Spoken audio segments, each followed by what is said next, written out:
My name is Charlotte James. I'm 32 years old, and I'm standing in the middle of my in-laws' living room, surrounded by family I thought I knew.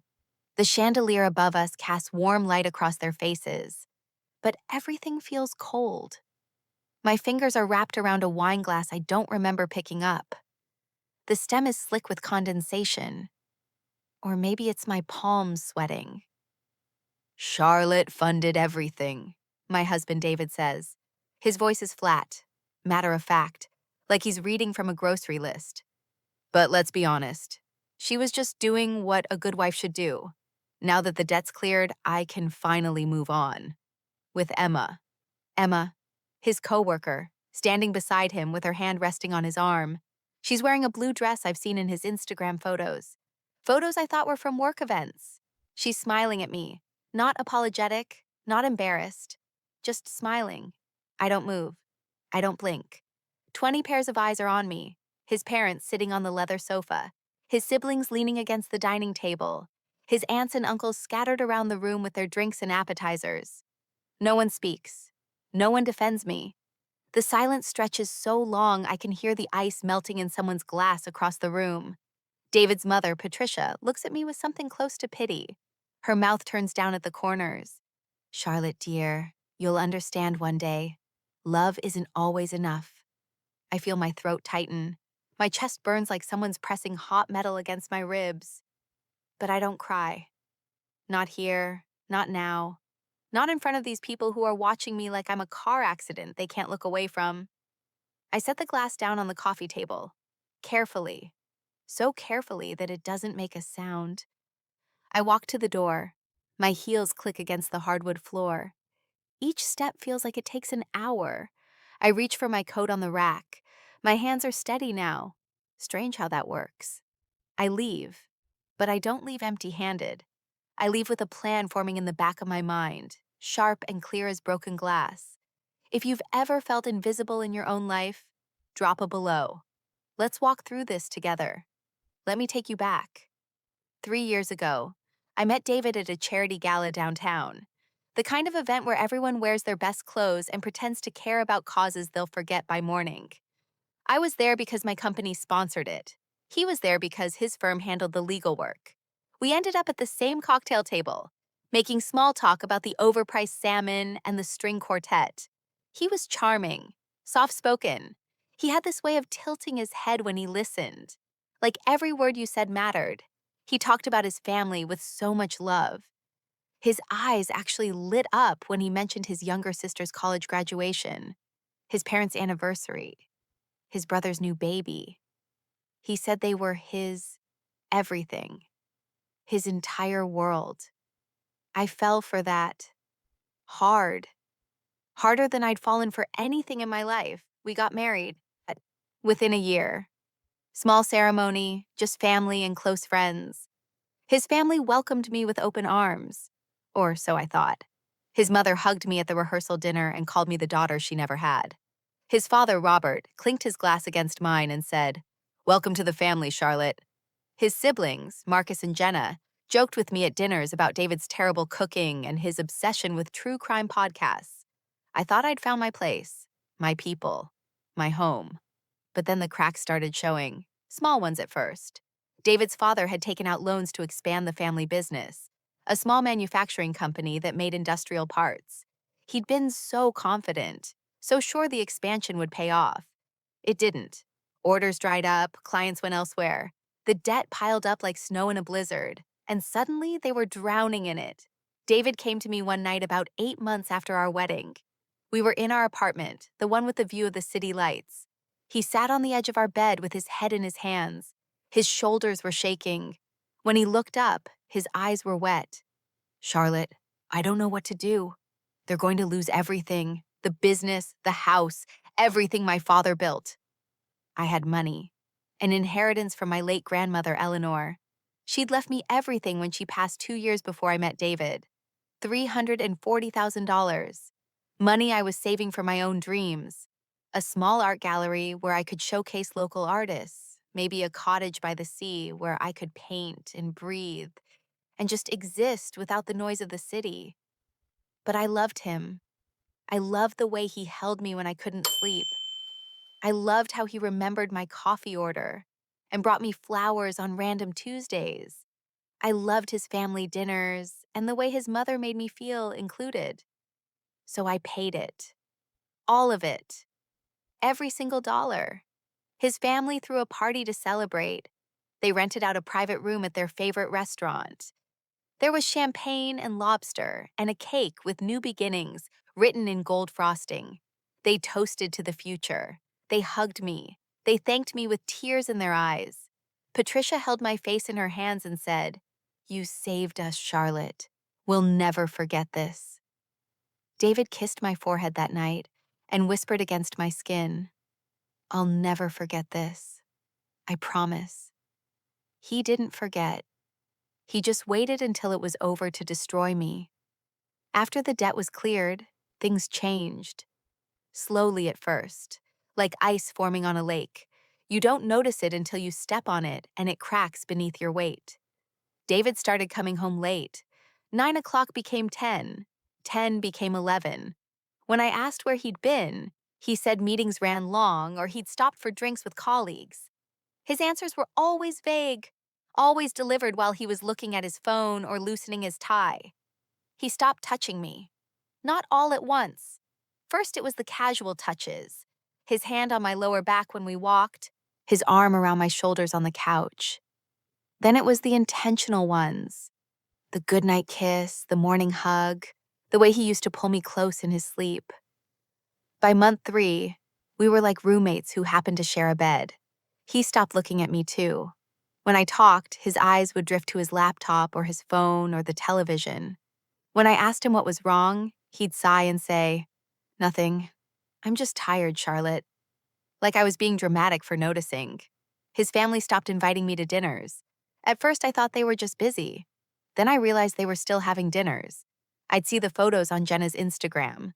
The whole family gathered around Patricia's dining table, laughing and raising glasses. I wasn't in any of the pictures. When I showed up anyway, unannounced, they were polite but distant. Patricia's hugs became stiff, her arms barely touching my back. Robert avoided eye contact, suddenly very interested in his plate. Marcus and Jenna's jokes didn't include me anymore. I'd sit there at the table, smiling and nodding, feeling like a ghost they could see but chose to ignore. I told myself I was imagining it. I told myself they were just stressed about the business getting back on track. I told myself David was working hard to rebuild what they'd almost lost. But then I found the messages. It was a Tuesday night. David had fallen asleep on the couch with his laptop open beside him. I wasn't snooping. I was just going to close it so the screen wouldn't stay on all night. But when I reached for it, I saw her name at the top of his messages. Emma. I knew Emma. She worked in his department. I'd met her at the company holiday party last year. She'd complimented my dress and asked where I got it. She'd seemed nice. I opened the chat. My hands were already shaking. I can't wait to start our life together. She'll never know, she's too trusting. Once everything's settled, I'll tell her. But not yet. I need to make sure she doesn't try to take anything back. I scrolled up. Weeks of messages, months planning, scheming, laughing about how clueless I was, how easy it had been to let me pay off the debt while they waited for the perfect moment to drop me. I read every word. My hands shook so hard I could barely hold the laptop. My vision blurred. My chest felt like someone had reached inside and squeezed my heart until it stopped beating. But I didn't confront him. Not yet. Not while he was asleep and vulnerable. And I was falling apart. I closed the laptop. I went to our bedroom. I climbed into bed and stared at the ceiling until the sun came up. And I started planning. That's how I ended up at his parents' house tonight. David had invited me 3 days ago, saying it was a family celebration. He'd been almost cheerful when he asked, like things were normal between us, like I hadn't been sleeping in the guest room for the past week. I thought maybe things were going to get better. Maybe he'd realized what he was throwing away. Maybe this dinner was his way of trying to fix us. I was wrong. The moment I walked in, I felt it. The tension hanging in the air like smoke. The whispers that stopped when I entered the room. his siblings glancing at me, then looking away quickly. Patricia greeting me with a tight smile that didn't reach her eyes. And then Emma walked in, on David's arm, wearing that blue dress and heels that clicked on the floor just like mine had. I stood there in the entryway, paralyzed, as he introduced her. Everyone, this is Emma, my partner. Not his coworker, not his friend. His partner. His mother nodded approvingly. His father shook her hand and said something about how lovely it was to finally meet her. His sister smiled and offered her a glass of wine. They all knew. They'd all known she was coming. This wasn't a surprise to anyone but me. And then David turned to me. His face was calm, almost bored. Charlotte, I think it's time we talked. That's when he said it, in front of everyone, that I was just doing what a good wife should do, that he could finally move on, that this, us, had run its course. I remember the sound of my heartbeat in my ears, loud and fast like a drum. I remember the taste of metal in my mouth, like I'd bitten my tongue. I remember the way the room seemed to tilt, just slightly, like the floor wasn't quite level anymore. I remember walking out, putting one foot in front of the other, getting my coat, opening the door, stepping into the cold night air. But I also remember the look on his face, smug, confident, untouchable, like he'd just won a game I didn't know we were playing. He thought he'd won. I didn't sleep that night. I sat in my apartment, the one I'd kept after we got married because I liked having my own space, and I made a list. Not a mental list, an actual list on paper with a pen I pressed so hard it tore through in places. Everything I'd paid for, every document I'd signed, every bank transfer with the date and amount, every email where Robert thanked me for saving the family business, every text from David promising to pay me back one day when things were better, every receipt, every statement, every piece of proof that I'd given them everything and gotten nothing but humiliation in return. I contacted a lawyer the next morning. I found her online, Miriam Chen, specializing in family law and fraud cases. Her reviews were glowing. People called her ruthless, brilliant, uncompromising. Exactly what I needed. Her office was downtown, all glass and steel and modern furniture. She was in her 50s, with sharp eyes and silver hair pulled back in a bun. She didn't waste time with pleasantries. Tell me everything. I did, start to finish. The inheritance, the debt, the affair, the dinner party. She listened without interrupting, taking notes on a yellow legal pad. When I finished, she set down her pen and leaned back in her chair. You paid off his family's debt with your inheritance? Yes. And you're still legally married? Yes. She narrowed her eyes. Charlotte, you're not just entitled to walk away. You're entitled to compensation. Did you sign anything when you gave them the money? I shook my head. Good. That means it was either a gift or a loan. And if it was a loan, they owe you, with interest. I felt something stir inside me. Not anger, not sadness. Something colder, sharper. Power. Over the next 2 weeks, I collected everything. Bank statements showing the transfers from my account to Robert's business account. Text messages from David thanking me for saving his family. Emails from Robert with subject lines like eternal gratitude and we owe you everything. Voicemails from Patricia saying how much they appreciated my generosity and love. I started with the bank records. I logged into my account at 2 in the morning when I couldn't sleep, which was most nights now. I downloaded every statement from the past 3 years. I highlighted the transfers in yellow, 3 separate payments over the course of 2 months. The first was $100,000, sent the day after David came to me crying. The second was $150,000, 2 weeks later when Robert called to say the creditors were threatening legal action. The third was $90,000, the final payment that supposedly cleared everything. I printed them all. I made notes in the margins with dates and context. I remembered exactly where I was when I made each transfer. The first one, I was sitting at my kitchen table with David beside me, his hand on my shoulder, telling me how much this meant to him. The second, I was alone in my apartment, staring at my laptop screen, my grandmother's voice in my head telling me family takes care of family. The third, I was at Robert and Patricia's house, watching them cry with relief, feeling like I'd saved them. I felt sick looking at those numbers now.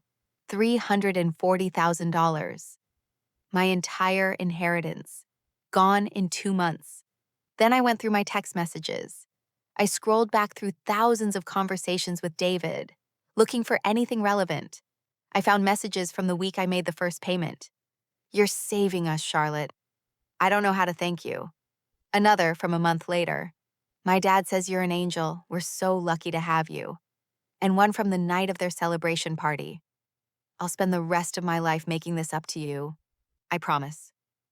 I screenshotted every single one. I saved them in a folder labeled Evidence on my desktop. My hands were shaking as I worked, but I didn't stop. I couldn't stop. The emails were worse. Robert had sent me dozens over those 2 months. Long, emotional messages about how grateful he was, how he'd failed his family, how I'd given them a second chance. One email, sent the day after the final payment cleared, had the subject line, "Our Guardian Angel." Inside, he'd written 3 paragraphs about how they'd never forget what I'd done, how I was part of the family forever, how they'd find a way to repay me someday. I printed every email. I organized them chronologically. I added sticky notes with my own observations. Sent 2 days before David and Emma's first hotel reservation in Boston. Sent the same week Patricia told David to wait until Charlotte pays. The voicemails were the hardest to listen to. I'd saved them all without really thinking about it. My phone automatically backed them up to the cloud. Patricia's voice, warm and maternal, thanking me for my incredible generosity. Robert's voice, thick with emotion, saying I'd saved his life's work. Jenna calling to say I was the best sister-in-law anyone could ask for. Marcus leaving a message about how lucky David was to have found me. I listened to each one twice. I recorded them on a separate device as backup. I transcribed the most important parts. I cried while I did it. Hot, angry tears that blurred my vision and made my throat ache. But I kept working. I organized it all in a binder. A thick 3-ring binder with clear plastic sleeves and colored tabs. Bank records, text messages, emails, voicemails. Photographs from family dinners where they'd hugged me and smiled at me and made me feel like I belonged. I arranged everything chronologically, building a timeline that showed exactly when I'd given them the money and exactly when things had started to change. I made copies, 3 complete sets. One stayed in my apartment in a fireproof safe I bought specifically for this purpose. One went to Miriam's office. One went into a safety deposit box at my bank. I wasn't taking any chances. I'd heard too many stories about evidence mysteriously disappearing, about lawyers claiming documents were falsified, about victims being gaslit into doubting their own memories. I backed everything up on 3 different drives, 2 external hard drives that I kept in separate locations, and 1 cloud storage account with 2-factor authentication and the strongest password I could create. I labeled every file with dates and descriptions. I created a master document that indexed everything, a roadmap through my own betrayal. It took me 14 days. 14 days of barely sleeping, barely eating, barely doing anything except gathering proof that the people I'd loved had used me. I lost 6 pounds. I developed a twitch in my left eye from staring at screens. I drank so much coffee my hands trembled constantly. But when I was done, I had something powerful. I had undeniable proof. I had their words, their promises, their gratitude, all documented and dated and impossible to deny. Miriam built the case from there. She took my binder and my files, and she constructed something devastating. Breach of trust. They'd accepted my money under false pretenses, promising family loyalty while planning to discard me. Financial exploitation. They'd manipulated me emotionally to extract hundreds of thousands of dollars. Emotional abuse. They'd systematically isolated me and humiliated me once they'd gotten what they needed. She laid it out like a blueprint, each piece of evidence supporting the next. She showed me her work one afternoon in her office, spreading documents across her conference table. "Look at this," she said, pointing to a timeline she'd created. Here's when you made the first payment. Here's when David's messages to Emma started getting more serious. Here's when his family stopped inviting you to dinners. It's all connected. It's all deliberate. This is airtight, she said, looking up at me with satisfaction in her eyes. They don't have a leg to stand on. But I wanted more. I wanted to know why. Why now? Why Emma? Why wait until I'd given them everything? What was the plan? When had they decided I was disposable? Had they laughed about it? Had they felt guilty at all? The evidence told me what they'd done, but it didn't tell me why. It didn't explain the cruelty of it. It didn't answer the questions that kept me awake at night, staring at my ceiling, replaying every conversation and wondering what I'd missed. So I hired a private investigator. His name was Luca Moretti. He came recommended by Miriam. Discreet, thorough, expensive. His rate was $300 an hour plus expenses. I didn't care about the cost. I needed answers. I needed to understand how deep this betrayal went. Luca was in his 40s with dark hair going gray at the temples and eyes that seemed to notice everything.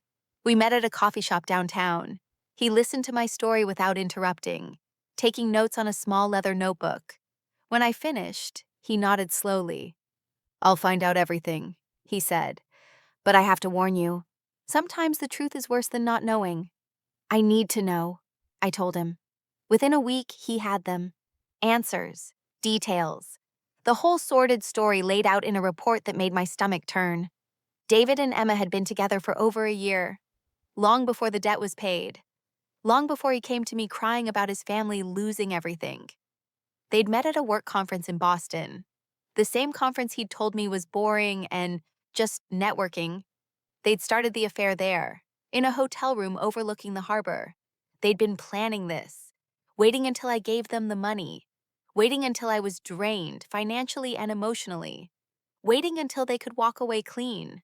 Luca had receipts, hotel bookings in David's name with double occupancy, restaurant charges for two, rental car records showing weekend trips to Connecticut, where Emma had family, text messages Luca had obtained through methods he didn't fully explain, where David and Emma discussed their future together and how they just had to wait a little longer.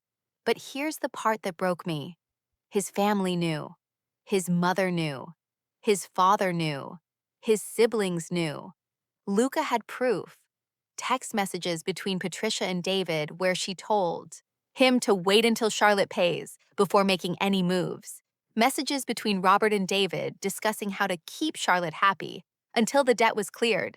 A group chat between David, Marcus, and Jenna where they joked about me being the golden goose and how they needed to play it cool until the money clears.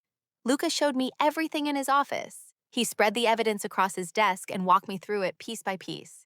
I sat there, frozen, reading messages that destroyed every good memory I had of these people. Patricia to David. "I know this is hard, but you need to wait. Once she pays, you can do whatever you want. Just keep her happy until then." Robert to David. "Your mother's right. Charlotte's a good woman. But if you love Emma, you have to follow your heart. Just not yet. Not until we're clear." Jenna in the group chat. "Is Charlotte seriously paying all of it? That's insane. Dad better make this worth it." Marcus responding, "She's so trusting it's almost sad. But hey, it's saving our asses." They all knew, every single one of them. And they all let me pay.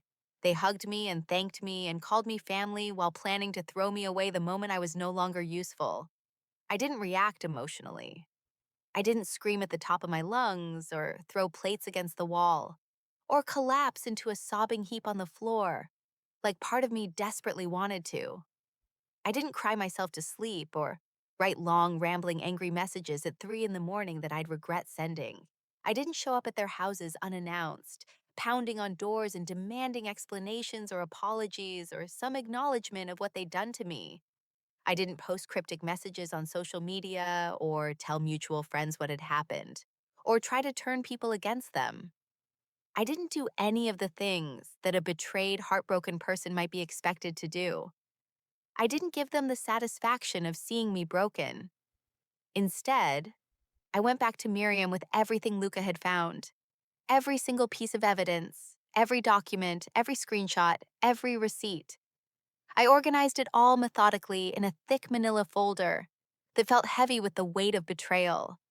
I laid it all out on her massive oak desk in her corner office on the 43rd floor, the timeline showing when David had started planning to leave me, the text messages between him and his family discussing how to handle me after they got my money, the proof of conspiracy that showed this wasn't just a marriage falling apart, but a calculated scheme, bank statements showing transfers made the day after I'd signed over my inheritance, messages where Patricia referred to me as the ATM, and Robert joked about how easy I'd been to manipulate.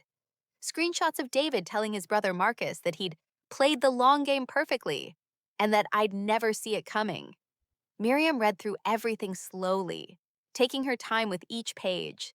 She was in her late 50s, a woman who'd built her reputation on destroying people in court, on finding the weak points in any defense, and exploiting them mercilessly. Her expression never changed as she read. Not shock, not disgust, not sympathy. Just that cool, analytical focus that made her one of the most feared divorce attorneys in the state. She made notes in the margins with a fountain pen, underlining certain phrases, circling dates, connecting dots. The only sound in the office was the scratch of her pen and the distant hum of traffic 43 floors below. I sat across from her, my hands folded in my lap, watching her work. I felt strangely calm, detached almost, like I was watching this happen to someone else. When she finally finished reading the last page, she set down her pen and looked up at me. Her gray eyes were sharp, calculating. "This is more than enough, Charlotte. More than enough. We can sue for repayment of the full amount, 340,000 plus 5 years of accrued interest. We can sue for fraud, for intentional infliction of emotional distress, for conspiracy to defraud. We can take this to court and bury them. Absolutely bury them. They'll lose everything. The business, the house, their reputations. I can make sure they never recover from this." I sat there for a moment, letting her words sink in. Part of me wanted to say yes immediately, wanted to unleash Miriam on them like a weapon, wanted to watch them suffer the way I'd suffered. But another part of me, the part that had learned patience and strategy from my grandmother Eleanor, the part that understood that revenge served cold was always more satisfying, held back. "No," I said quietly, my voice steady and certain. "Not yet." Miriam looked at me, confusion flickering across her usually impassive face. She set down the papers and leaned back in her leather chair, studying me like I was a puzzle she couldn't quite solve. "What do you mean, not yet? Charlotte, we have everything we need. The longer we wait, the more time they have to hide assets or prepare a defense. We should strike now while we have the element of surprise." I shook my head slowly. I want them to think they've won. I want them comfortable, confident, secure in the belief that they got away with it, that I was too stupid or too weak or too heartbroken to fight back. I want them to keep living their lives, making plans, spending money they think is safely theirs. And then, when they're at their most comfortable, when they've let their guard down completely, I want to take everything, not just the money, everything. Miriam was silent for a long moment, her fingers steepled under her chin. Then slowly, a smile spread across her face. It was the first time I'd seen her smile, really smile, in all the months I'd known her. It wasn't a warm smile or a friendly smile. It was the smile of a predator recognizing another predator. "I like the way you think, Charlotte. I like it very much." We spent the next 2 hours drafting letters. Legal, formal, polite, to the point of being almost pleasant. Professional documents written in that special language lawyers use that sounds courteous but carries an unmistakable threat beneath every carefully chosen word.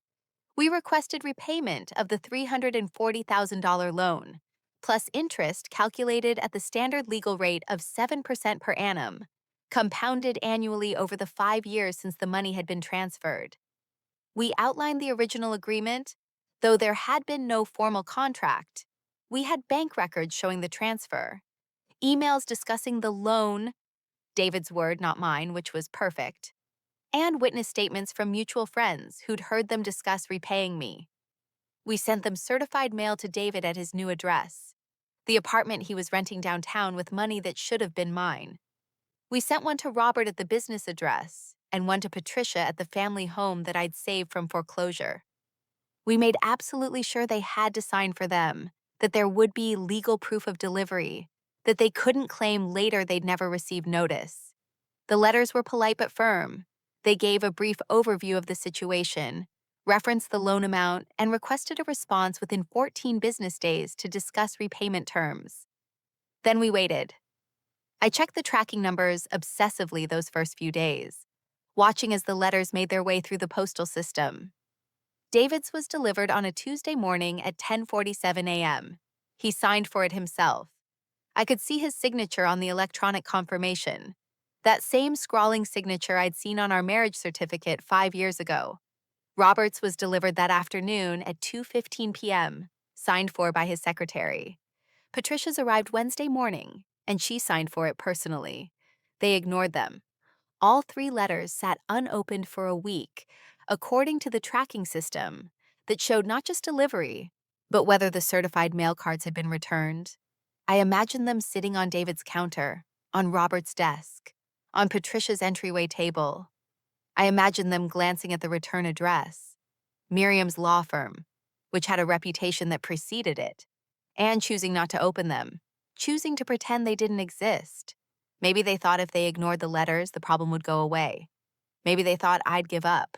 Maybe they thought I was bluffing, so we sent a second round. This time the letters were slightly less polite, though still professional. They referenced the previous correspondence that had gone unanswered. They outlined the legal definition of a loan and the borrower's obligation to repay. They included a detailed breakdown of the amount owed, the original $340,000 plus 5 years of compound interest, bringing the total to just over $473,000.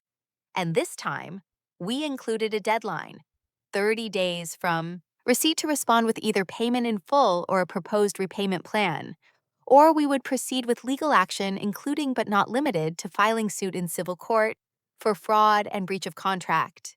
The second round of letters was sent via certified mail with return receipt requested. And this time, we also sent copies via regular mail and email to make absolutely certain they couldn't claim they hadn't been properly notified. We documented everything, every attempt at contact, every method of delivery, every date and time. We built an unassailable paper trail that would look beautiful in court. Still nothing. No calls to Miriam's office, no emails, no letters sent back, no acknowledgement whatsoever that they'd received our correspondence or that they had any intention of responding. The 30-day deadline came and went. David didn't call. Robert didn't call. Patricia didn't call. They maintained complete radio silence, as if ignoring me and my lawyer would make the debt disappear, would make me disappear. Perfect. Absolutely perfect. This was exactly what I'd been hoping for, though I hadn't admitted that even to myself until it happened. Their silence wasn't just rude or dismissive. It was legally significant. It showed a pattern of willful avoidance. It demonstrated that they had no intention of repaying the money, that they'd never intended to repay it, that the whole thing had been a con from the beginning. Every day that passed without a response strengthened our case. Every ignored letter was another piece of evidence showing intentional fraud rather than a simple misunderstanding or a debt they'd forgotten about. Miriam called me when the 30-day deadline expired. They didn't respond, she said, and I could hear the satisfaction in her voice. Not a word, not even an acknowledgement. That's contempt, Charlotte. That's them showing the court, when we get there, that they never had any intention of honoring their obligation. Good, I said, surprising myself with how cold my voice sounded. Now we can move forward. Now we can destroy them, Miriam corrected. Legally, methodically, and completely. Are you ready? I thought about David's face when he'd asked me for the money, tears in his eyes, promising he'd never forget my sacrifice. I thought about Patricia hugging me at that celebration dinner, calling me a hero. I thought about Robert shaking my hand and welcoming me to the family. I thought about all the Sunday dinners and holidays and moments when I'd believed I belonged, when I'd believed they cared about me. "I'm ready," I said. 3 weeks later, David called me. It was a Saturday morning. I was having coffee on my balcony, watching the city wake up. His name flashed on my screen. I let it ring 3 times before I answered. Those 3 rings felt like an eternity. I watched his name pulse on the screen. David. Just his first name now, not David like it used to be. I changed it the night I found the messages. Stripped away the heart emoji like I was stripping away every illusion I'd ever had about him. The phone vibrated in my hand with each ring. 1, 2, 3. I could have let it go to voicemail. Part of me wanted to. But another part of me, the part that had been planning and waiting and collecting evidence, needed to hear his voice, needed to know that the letters had landed exactly as intended. I pressed the green button and brought the phone to my ear. I didn't say hello. I just waited. "Charlotte, what the hell is this?" His voice was sharp, angry. Not the calm, controlled tone he'd used at the dinner party when he'd introduced Emma as his partner and dismissed our entire marriage as me just doing what a good wife should do. This was different.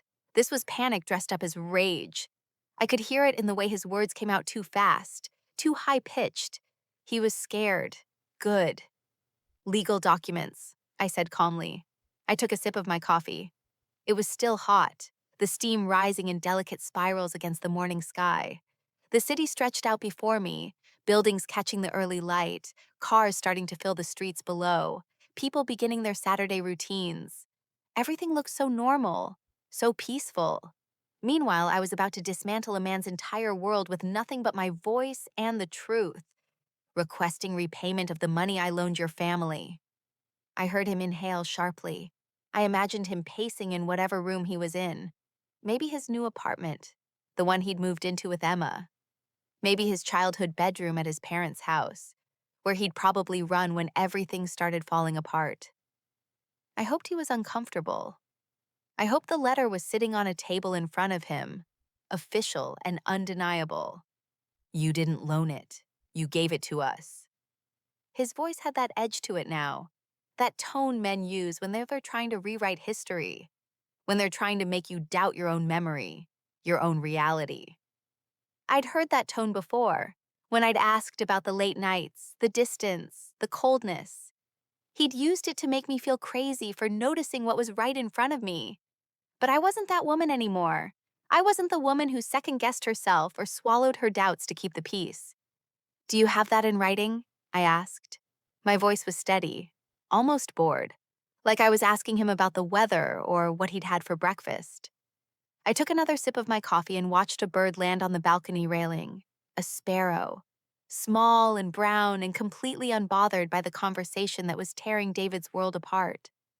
Silence. Complete, heavy silence. I could hear him breathing on the other end. Heavy. Frustrated. The kind of breathing that comes when you realize you've been caught, and there's no way out. I counted the seconds in my head. 1, 2, 3, 4.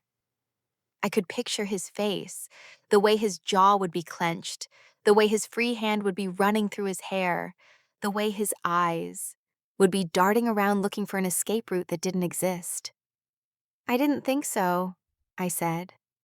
The words came out soft, almost gentle, but they carried the weight of everything. Every lie, every betrayal, every moment I'd spent believing in a family that had used me and thrown me away. I heard him exhale sharply, and I knew I'd hit the mark.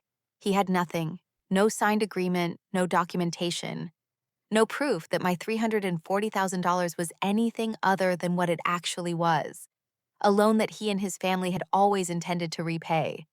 They'd said it themselves, in emails, in voicemails, in text messages I'd carefully saved and backed up in 3 different places. "You're being ridiculous," he said, but his voice had changed again, less angry now, more desperate. "We're family." That word, family. He threw it at me like it was supposed to mean something, like it was supposed to make me forget how his actual family had watched me walk out of that dinner party in silence, how they'd known about Emma for months and said nothing, how they'd hugged me and thanked me and called me daughter while planning to discard me the moment I was no longer useful. Were, I corrected. My voice was still calm, still steady. I was proud of that. Proud that I could stand here with my coffee and my view and my carefully constructed plan and not let him hear the anger that had been burning in my chest for weeks. We were family, past tense. I heard him start to say something else. Maybe another excuse. Maybe another attempt to make me feel guilty for asking for what was mine. But I didn't want to hear it. I'd heard enough of his voice, enough of his lies, enough of his attempts to manipulate reality into something that suited him. He hung up.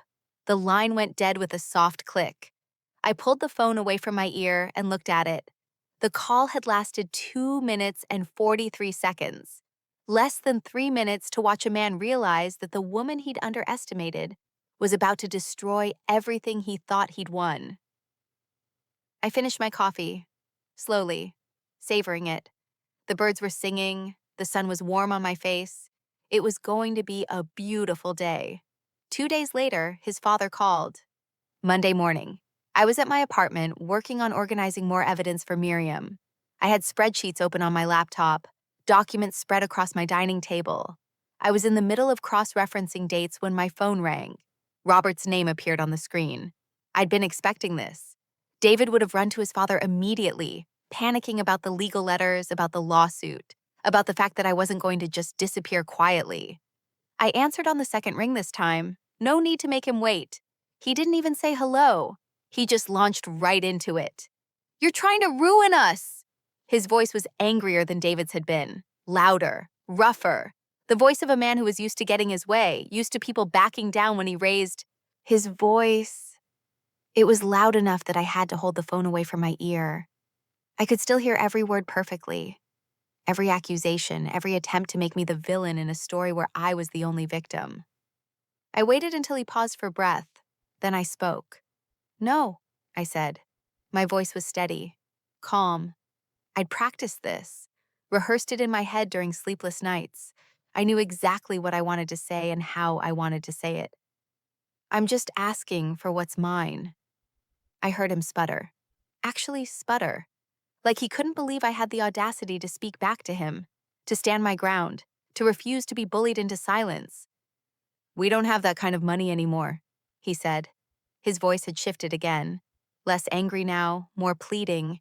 The same shift David's voice had made, from rage to desperation in the span of seconds.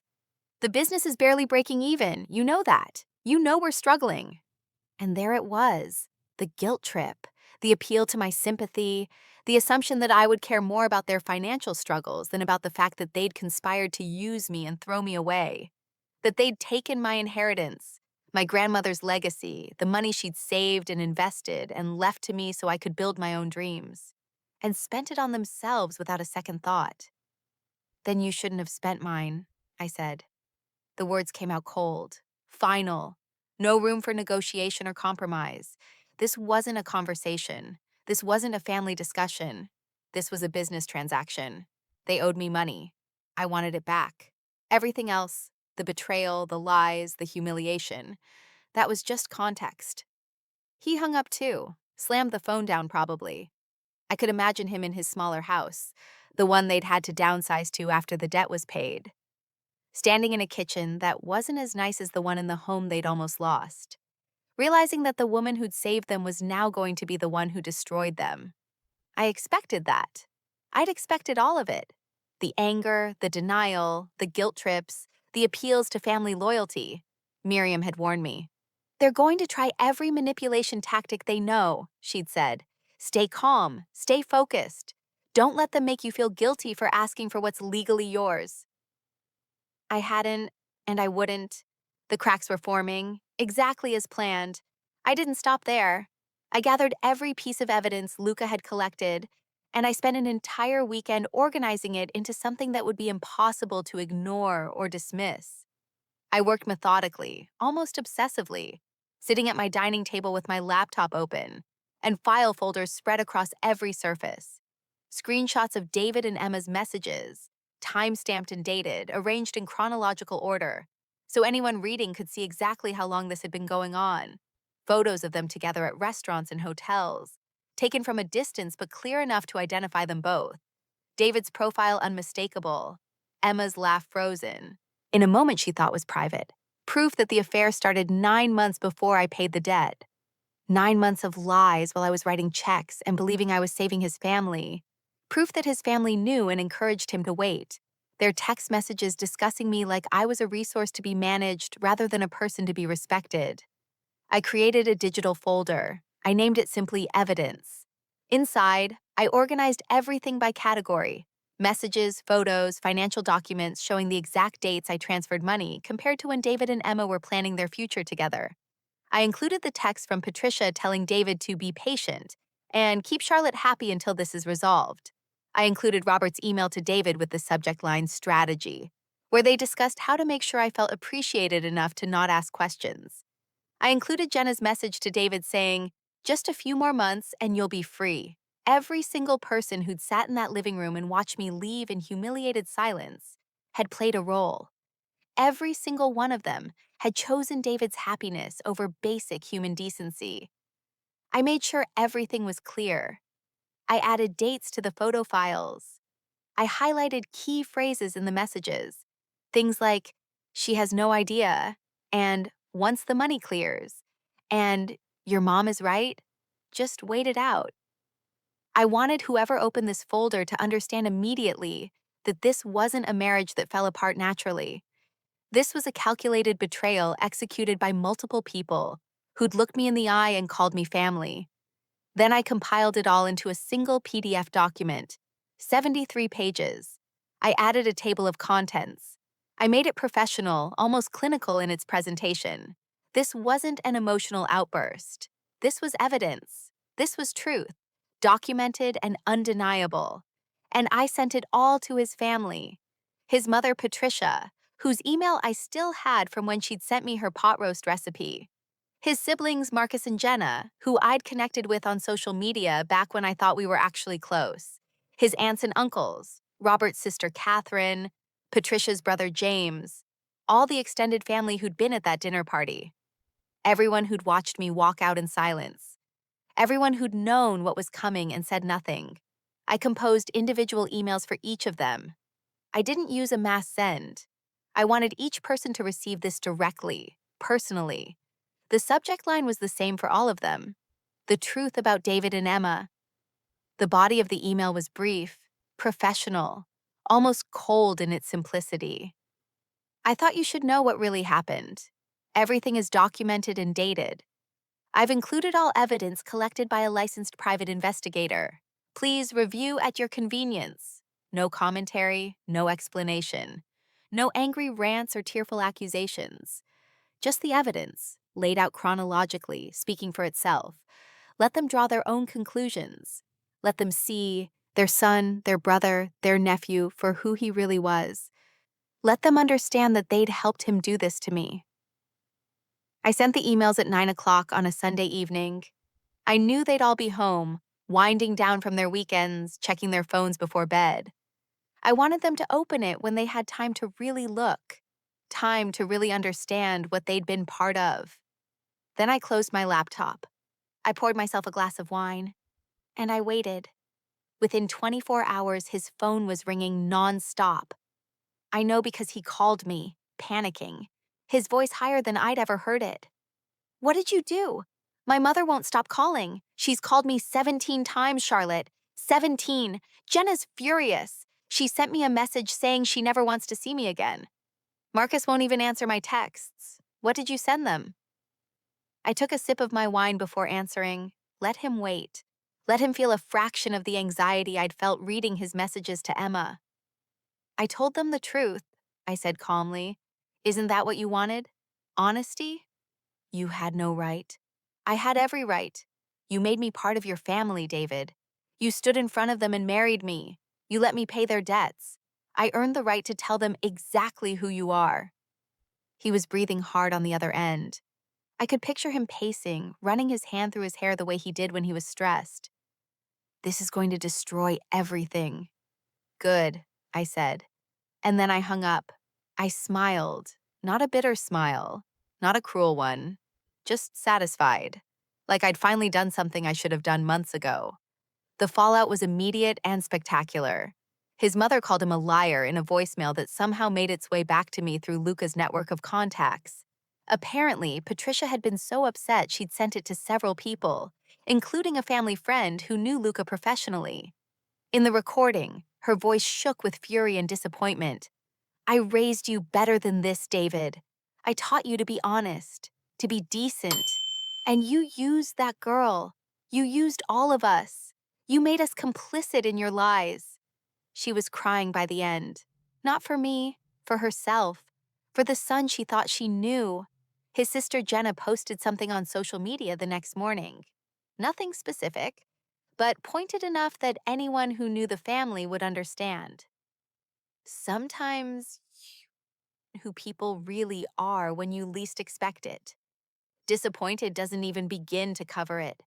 Trust is everything, and once it's broken, it's gone forever. She didn't tag David, but she didn't need to. The comments filled up with people asking if she was okay, if something had happened. She didn't respond to any of them, but she also didn't take the post down. His brother Marcus stopped speaking to him entirely. I heard through mutual acquaintances that Marcus had called David after reading everything, and the conversation had ended with Marcus saying, "Don't contact me again. I don't know you anymore." Marcus had always been the moral one, the brother who volunteered at homeless shelters and donated to charity. Learning that David had manipulated me and that their parents had helped went against everything Marcus believed in. The extended family fractured. Catherine, Robert's sister, sent me a private message apologizing. She said she'd had no idea, that she'd thought I'd simply decided the marriage wasn't working. She said if she'd known the truth, she would have said something at the dinner party. I didn't respond. Her apology felt hollow, too little too late, but at least she'd tried. And Emma's husband, yes, she was married too. A detail David had conveniently left out of every conversation we'd ever had about her. Filed for divorce within 48 hours of receiving his own copy of the evidence. Luca had tracked him down and sent him everything, figuring he deserved to know what his wife had been doing. His name was Aaron. He was a high school teacher, married to Emma for 6 years, completely blindsided. He'd seen the messages, the photos, the timeline showing that Emma had been planning to leave him the moment David was free. He'd packed her belongings and left them on their front porch with a note that said simply, "Lawyer will contact you." He wanted nothing to do with her, nothing to do with the life they'd built together. She destroyed it all for a man who was now losing everything. Emma tried to do damage control. She called David crying, begging him to fix this somehow. But David couldn't fix anything. He was drowning in his own consequences, watching his family turn against him, watching his reputation crumble. She blamed him, he blamed her. They tore each other apart over the phone and conversations I only heard about secondhand, but that apparently involved a lot of screaming and accusations. The perfect plan was unraveling, thread by thread, piece by piece. Everything they'd built on lies and betrayal was collapsing under the weight of truth. David's family was fractured. Emma's marriage was over. Their affair, once hidden and exciting, was now public and pathetic. Everyone knew what they'd done. Everyone knew how long they'd planned it. Everyone knew exactly who they were. And I was just getting started. Miriam filed the lawsuit 2 weeks later. Fraud, breach of fiduciary duty, intentional infliction of emotional distress. She listed every cent I'd paid, every promise they'd broken, every lie they'd told. The moment the papers were filed, I felt something shift inside me. It wasn't relief. It wasn't satisfaction. It was clarity. For months, I'd been drowning in confusion, trying to understand how the people I loved could do this to me. But now, with legal documents in black and white, with evidence organized in neat folders, with a lawyer who believed me, I finally had solid ground beneath my feet. Miriam called me the day after filing. "They've been served," she said. I could hear the satisfaction in her voice. All 3 of them, David, Robert, and Patricia. They have 30 days to respond. I imagined them opening those envelopes. I imagined their faces as they read through the charges. I imagined the panic setting in as they realized I wasn't going to quietly disappear like they'd planned. David tried to settle immediately. Less than 48 hours after being served, he called Miriam's office. I wasn't there, but she told me about it later. His voice had been shaky, desperate. "I want to settle this," he'd said. "I can offer $50,000. It's all I can pull together right now." Miriam had called me right away. "He's scared," she said. "He knows we have him."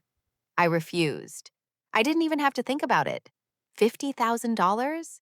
After I'd given them $340,000? After they'd planned my humiliation? After they'd used me and discarded me like I was nothing? No, not even close.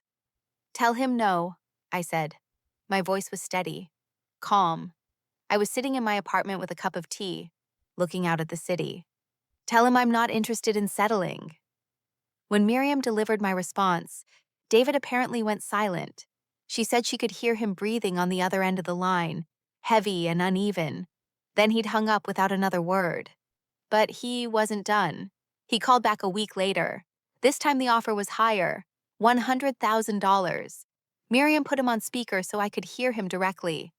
"Please, Charlotte," he said. His voice cracked. "This is destroying my family. My parents are losing sleep. My mother is on medication for anxiety. Please, let's just end this." I listened to him beg. I listened to him talk about his family's suffering, the same family that had watched me walk out of their house in humiliation, the same family that had known about Emma from the beginning, the same family that had encouraged him to wait until my money was safely in their accounts before breaking my heart. "Is she there?" David asked Miriam. "Is Charlotte listening?"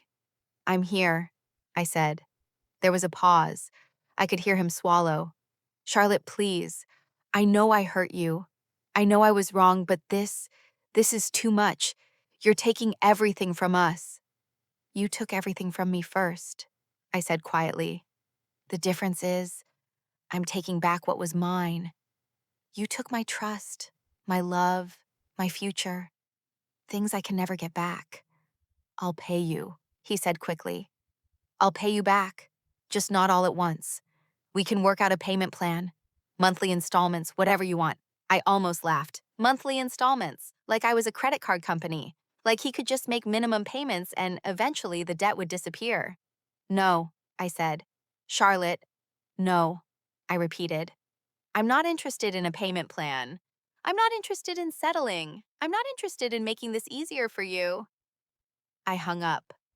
Miriam looked at me with something like admiration. "You're sure about this?" I refused again. "I want it all," I told Miriam. "Every cent, plus interest, plus damages for what they put me through." She smiled. "Let's go to court." The preparation for trial was intense. Miriam and I met 3 times a week, sometimes more. We went through every piece of evidence, every document, every message. She coached me on how to testify, how to stay calm under cross-examination, how to answer questions without getting emotional. "The judge needs to see you as credible," she said. "Composed, rational, not vengeful." "I'm not vengeful," I said. She raised an eyebrow. "I know that, but David's lawyer is going to try to paint you that way. We need to be ready." We practiced, over and over. She played the role of David's lawyer, asking me harsh questions, trying to rattle me.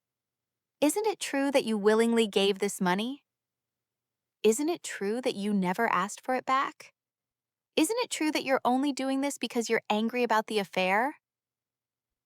I learned to answer calmly, clearly, to stick to the facts, to let the evidence speak for itself. The hearing was brutal. The courtroom was smaller than I'd expected, with wood-paneled walls and fluorescent lights that made everything look slightly yellow. David sat at the defendant's table with his lawyer, a middle-aged man named Gerald Finch. Gerald wore an expensive suit and had the kind of confident posture that comes from winning a lot of cases. David's lawyer was a middle-aged man in an expensive suit who tried to paint me as vindictive, as bitter, as a woman scorned who couldn't accept that her marriage was over. He talked about how I'd willingly given the money, how there was no written agreement, how I was just trying to hurt David out of spite. Ms. James, Gerald said during his opening statement, pacing in front of the judge, wants us to believe she's a victim, but the evidence will show that she made a choice, a voluntary choice. She gave money to her husband's family because she wanted to help them. There was no contract, no loan agreement, no promissory note, just a generous gift from a wife to her in-laws. And now, because her marriage didn't work out, she wants that money back. This isn't about justice. This is about revenge. I sat at the plaintiff's table, my hands folded in my lap, and I didn't react. I'd practiced this. Miriam had told me not to show emotion, not to give them anything to use against me. But Miriam destroyed them. When it was her turn, she stood up slowly, buttoned her jacket, and walked to the center of the courtroom. She didn't pace. She didn't gesture dramatically. She just spoke clearly and let the evidence do the work. She presented the evidence piece by piece, the timeline showing the affair started before I paid, the messages proving they'd planned this, the text from his family showing they knew and encouraged it, the voicemails and emails promising repayment when things got better. Your Honor, Miriam said, holding up a printed email. This is from Robert James, the defendant's father, sent to my client 3 weeks after she transferred the funds. It reads, Charlotte, we cannot thank you enough for your generosity. We will find a way to repay you when the business recovers. You have our word. That is not the language of a gift. That is the language of a loan. She pulled up another document. This is a text message from Patricia James, the defendant's mother, sent 5 months after the transfer. It says, We're so grateful for everything you've done. Once we're back on our feet, we'll make sure you're taken care of.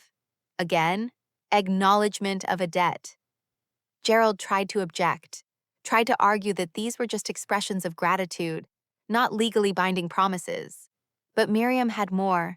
She had David's own messages to me, messages where he'd said things like, I'll make this up to you, and you'll get every penny back, I promise. She called me to the stand. I testified calmly, clearly, without crying or raising my voice.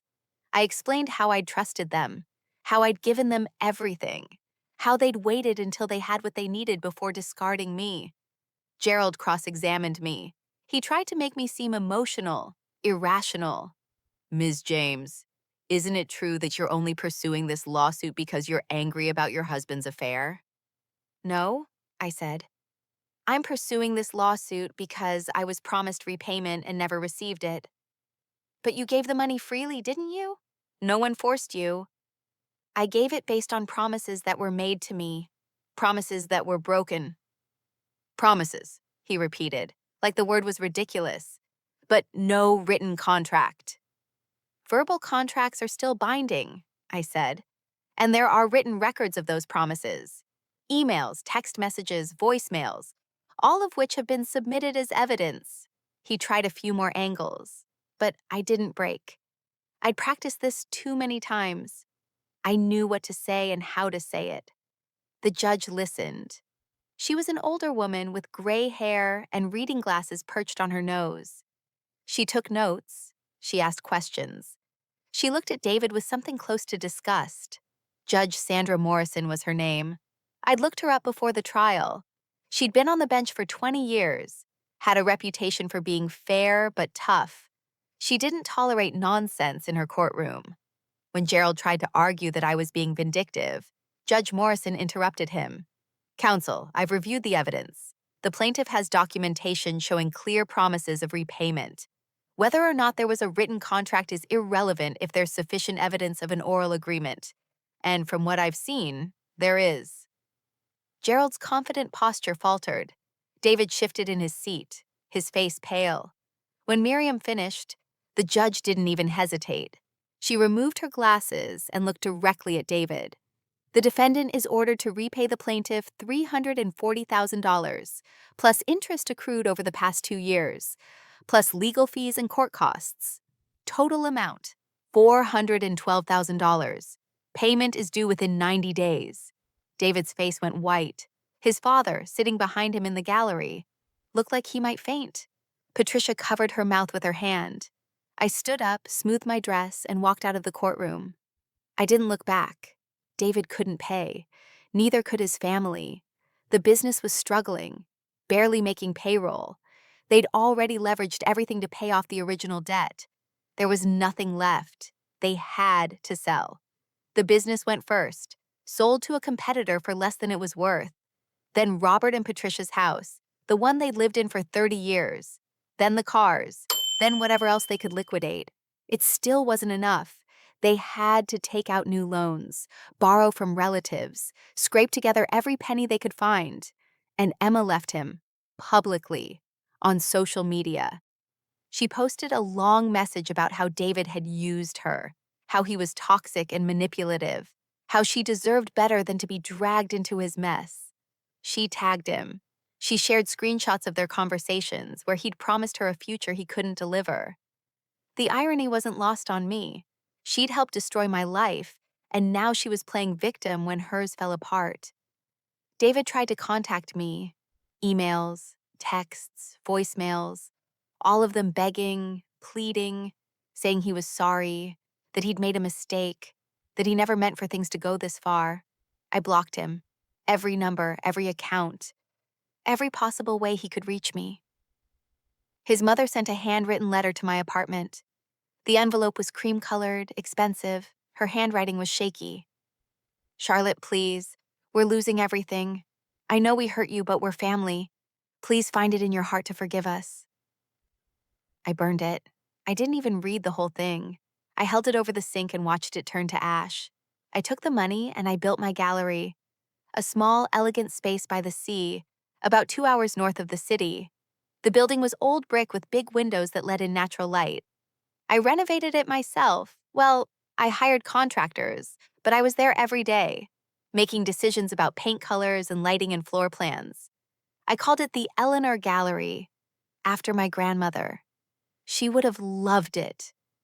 I filled it with art that told stories, pain, healing, survival. I showcased local artists who'd been through their own struggles, divorce, loss, betrayal. People who understood that art isn't just about beauty, it's about truth. People came. They walked through slowly, reading the descriptions, studying the paintings and sculptures. They listened to the stories. They bought pieces to take home. Some of them cried. Some of them told me their own stories, standing in front of a canvas that resonated with something they'd lived through. And slowly, week by week, month by month, I started to feel whole again. Not because of revenge, not because I'd made David and his family suffer, but because I'd chosen myself. I'd chosen my dreams. I'd chosen to rebuild instead of staying broken. The gallery opened on a Saturday in May. The weather was perfect, sunny and warm with a breeze coming off the ocean. I wore a white dress and stood in the doorway, greeting people as they arrived. I felt lighter than I had in years. 6 months later, I saw him, David. It was a random Tuesday afternoon. I was in the city for a meeting with a potential artist. I stopped at a coffee shop near my old apartment, the one we used to go to together on Sunday mornings.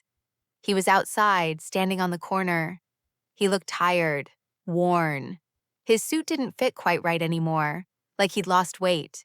His hair was longer than he used to keep it. He had bags under his eyes. He saw me, too.